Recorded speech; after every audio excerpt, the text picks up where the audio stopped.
E aí, pessoal, tudo bem? Nessa aula, nós vamos conversar a respeito de movimento planar e vamos falar disso com integrais. E, para isso, nós temos o seguinte aqui. Uma partícula se movendo no plano xy tem o vetor velocidade dado por vt igual a 1 sobre t mais 7 e t elevado à quarta para t maior ou igual a zero. Em t igual a 1, a partícula está no ponto 3, 4. Qual é a magnitude do deslocamento da partícula entre t igual a 1 e t igual a 3? E qual é a posição da partícula em t igual a 3? E, claro, aproxime a resposta para uma casa decimal. E eu sugiro que você pause o vídeo e tente resolver isso sozinho. Inicialmente, o que queremos saber é o deslocamento em x, ou seja, a mudança em x, e, com isso, conseguimos encontrar o deslocamento em y.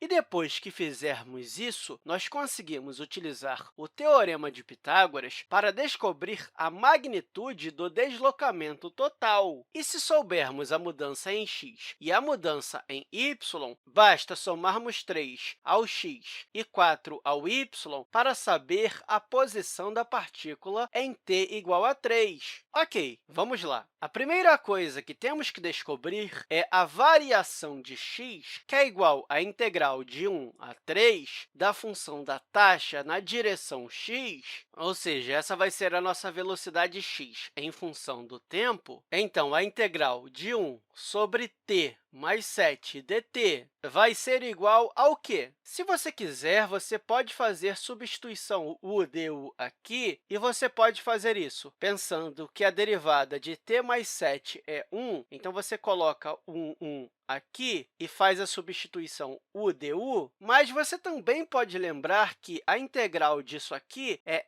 ln do módulo do denominador, que é t mais 7, e avaliamos isso de 1 a 3. E, aplicando o teorema fundamental do cálculo, nós pegamos esse 3 e substituímos aqui no lugar do t, ficando com ln de 10. E subtraímos isso, pegando esse 1 e substituindo aqui no lugar do t, então, menos ln de 8. E, se aplicarmos a propriedade de logaritmo, isso vai ser igual a ln de 10 sobre 8. E eu fiz isso porque podemos dividir 10 por 8, ficando com ln de 1,25. E, claro, eu posso utilizar a calculadora para encontrar esse logaritmo natural, mas eu já vou fazer isso. Primeiro, eu vou calcular a variação em y, e isso vai ser igual à integral de 1 até 3 da componente y, que é t à quarta, dt. E a integral de t à quarta é igual a t elevado a 5 sobre 5, e avaliamos isso de 1 até 3. E, aplicando o teorema fundamental do cálculo, nós pegamos esse 3 e substituímos no lugar do t, ficando com 3 à quinta, que é igual a 243, dividido por 5, e subtraímos isso substituindo o 1 aqui no lugar do t, ficando com 1 elevado à quinta, que é a mesma coisa que 1, então, menos 1 quinto.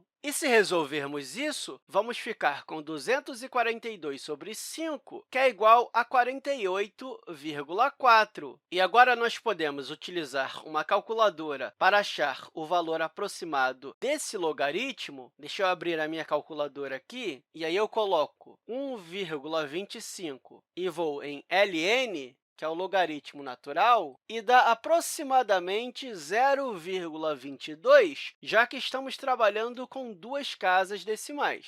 Então, aproximadamente 0,22. E, conhecendo a variação de x e a variação de y, nós conseguimos responder essa segunda pergunta. Simples. Nós pegamos a nossa posição em t igual a 1 e adicionamos a respectiva mudança, ou seja, vai ser o 3 mais a mudança em x e o 4 mais a mudança em y, e isso vai ser igual a 3 mais 0,22, que dá 3,22, e 4 mais 48,4, que dá 52,4. Claro, mas nós só respondemos a segunda pergunta. Ainda falta a primeira. O Teorema de Pitágoras vai nos ajudar a responder isso. Deixa eu colocar um plano cartesiano aqui para entendermos isso melhor. Eu coloco o ponto inicial, que é 3 e 4, e aí colocamos a nossa variação na direção x, que é de 0,22,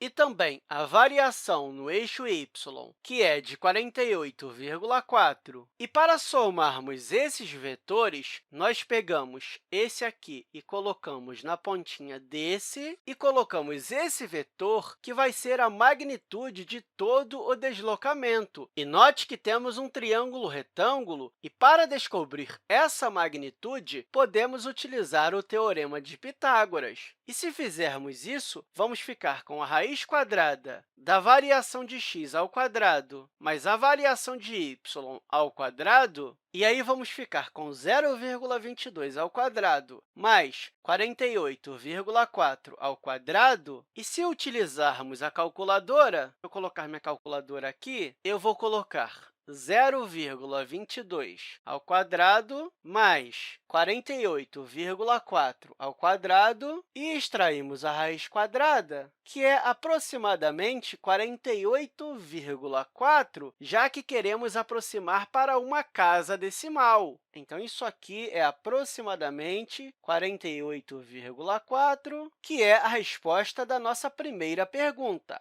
48,4. E você percebeu uma coisa interessante? Que o nosso deslocamento final é a mesma coisa da nossa mudança em y.